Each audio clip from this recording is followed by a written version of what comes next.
Hi and welcome back to Wristwatchism, and today I'm going to welcome you to the dark side. Seiko Prospex a couple of months ago released the press photos of their Black Series. 3 of their most popular divers in a blacked out version, which is the Sumo that we all love, a chronograph version of the Sumo, and a blacked out version of the Marine Master 300. We are very lucky to be one of the first European channels to do a hands-on review of these models, except for the Marine Master. The top AD in Norway sold out 2 pieces in 2 days. That's how popular that is. The Sumo is limited edition, so is the chronograph. Get ready, join me on the dark side for the unboxing. Where are my boxes? The Seiko Prospex boxes are not that exciting, so I've actually got these in pouches, so this will be an unpouching. We are very lucky. These are not supposed to come into the shop until a week's time from now. They got into the top AD in Oslo 2 days ago, and we are probably one of the first European channels to actually do a hands-on review of these, so I'm very, very, very excited. Let's pull them out of their little pouches. This is the main star of the show. This is a blacked out version of the Seiko Sumo. So we've got this one, and we have the new chronograph version in the same case as the Sumo. Here we are. We're going to have a good look at these two and compare it to the old version of the Sumo. Let's get going. Welcome back for a zoomed in closer look at the 2 main models from the new Seiko Black Series. This is the Seiko Sumo, and this is the first time they've put a chronograph version inside the Seiko Sumo case. I've got the old version of the Seiko Sumo here for a comparison, so let's have a closer look at these dark pieces. This is the Seiko Sumo. Seiko Prospex came out with a new version of the Seiko Sumo in 2019. The main difference is, this is a much loved model. Obviously, it's not called the Seiko Sumo. It's got a proper Japanese model name. As you can see here on the back, I haven't taken the plastic off yet. This is the, not here, I'll put the name up there now with the text. Sorry about that. This is basically the blacked out version of the Sumo, and with the new design of the Seiko Sumo that came out last year. To start with, we can compare it to the 2018 version of the Sumo. So the one thing that becomes apparent here is the fact that it's got the criticized numbers on the bezel are actually a much slimmer font, and so are the 5, 15, 25, 35, 45, 55 markers. It actually makes it more elegant and slimmer. The other main difference is the 12 o'clock marker is slightly different on the new version here, as you can see. The markings on the dial are otherwise unchanged, except for the slightly slimmer marker at the 9 o'clock point. The main change is that, I'll put this away, obviously what you can see first is that the myth of black being slimming is actually working, because this is the large watch, and you can see it seems more slender with the blacked out version. I'll put the old Sumo away. We'll have a closer look at the blacked out one. The main difference on the new style Sumo is that it's got a sapphire crystal, not a hardlex like Seiko used on most of their Prospex divers. The movement is a 6R35 as opposed to the 6R15 in the old Sumo. This means an increased stability. It means a vastly increased power reserve from 50 hours up to 70 hours with the new movement. And other than that, it is unchanged, save for slightly different hands, as you can see on the hour hand. Picking up the old version again now. See, the hour hand is slightly slimmer with different markings, as is the seconds hand, also slightly slimmer, and the 12 o'clock marker. Otherwise the same. This is obviously the blacked out version. You can recognize the colors if you are a Seiko enthusiast and you remember the Ninja Turtle, which sold out very quickly and is now already increasing in value on the second-hand market. That came out in 2017. So, start with the strap. This is the very comfortable Seiko silicone rubber strap.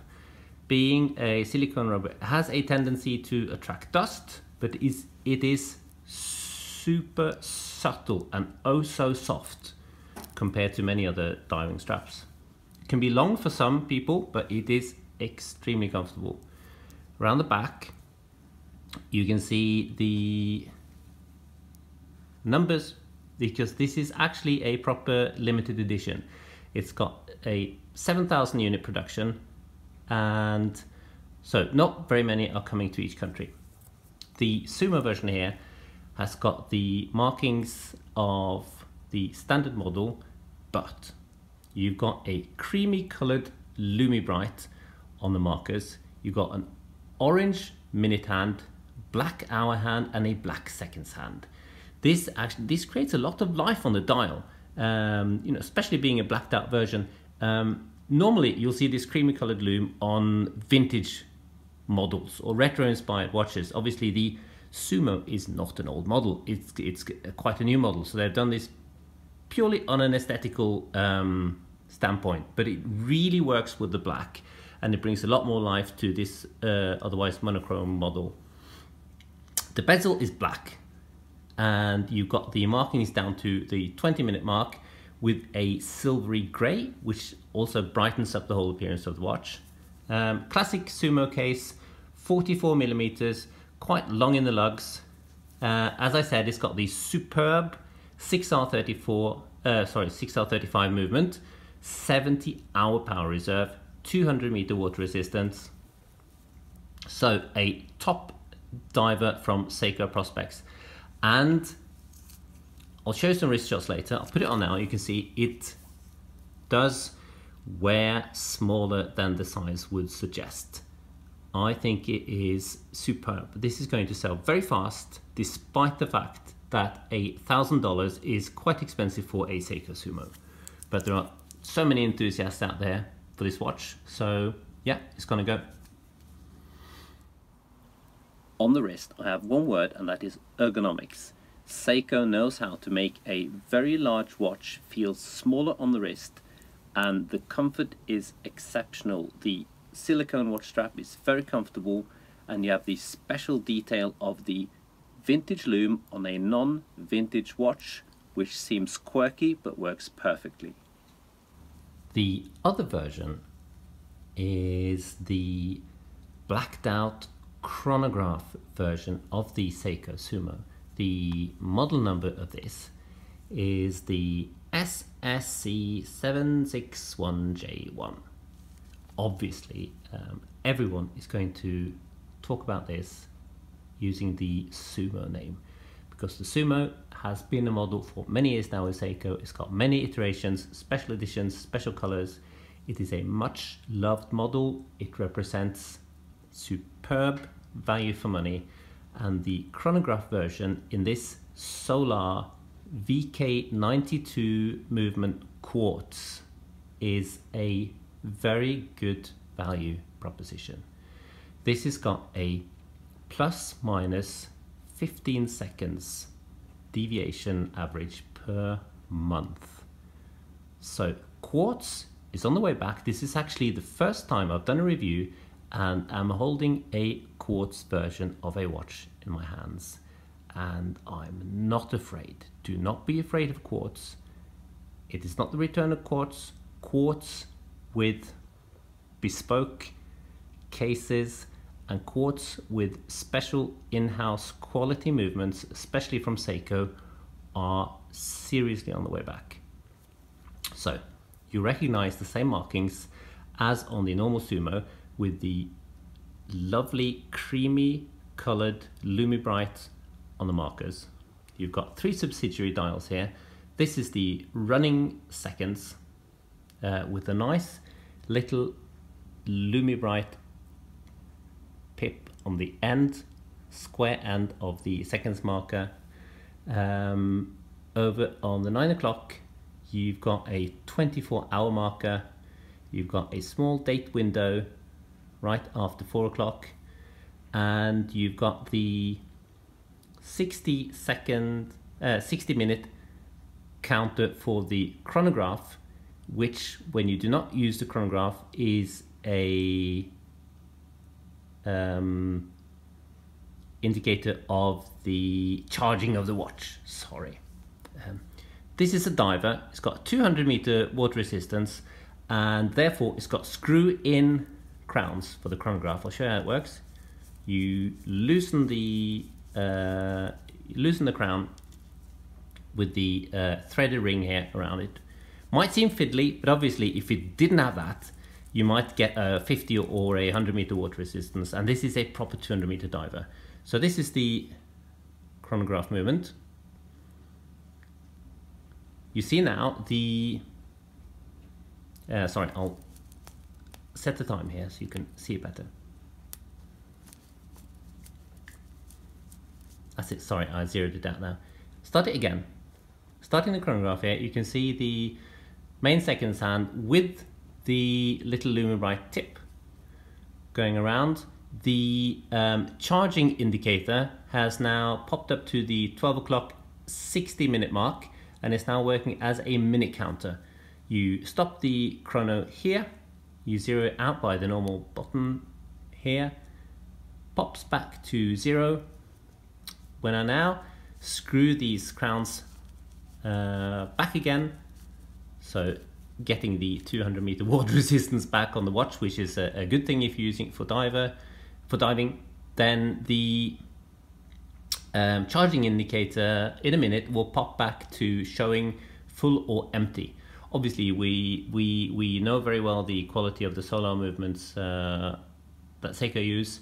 They charge up quite quickly, they last a long time, and yeah, it is slightly less expensive than the Sumo, and it is a very good price for a chronograph. The case, talk about that, we didn't do that on the other model. Same case, obviously, quite large, but with Seiko's fantastic ergonomics, which is this angled side that you can see here. Angled sides and fantastic polishing makes the watch feel a lot smaller than the 44 millimeters would suggest. This is a nice silky matte finish.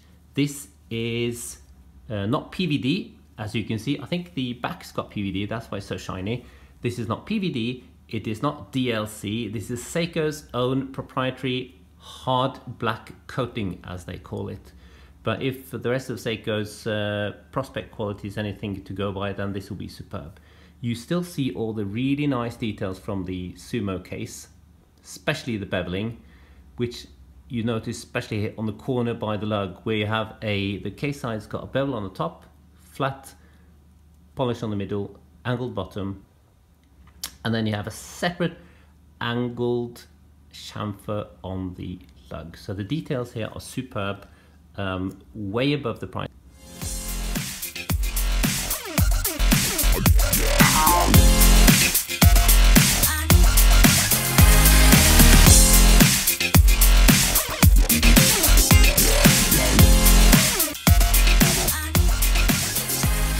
I really like these watches.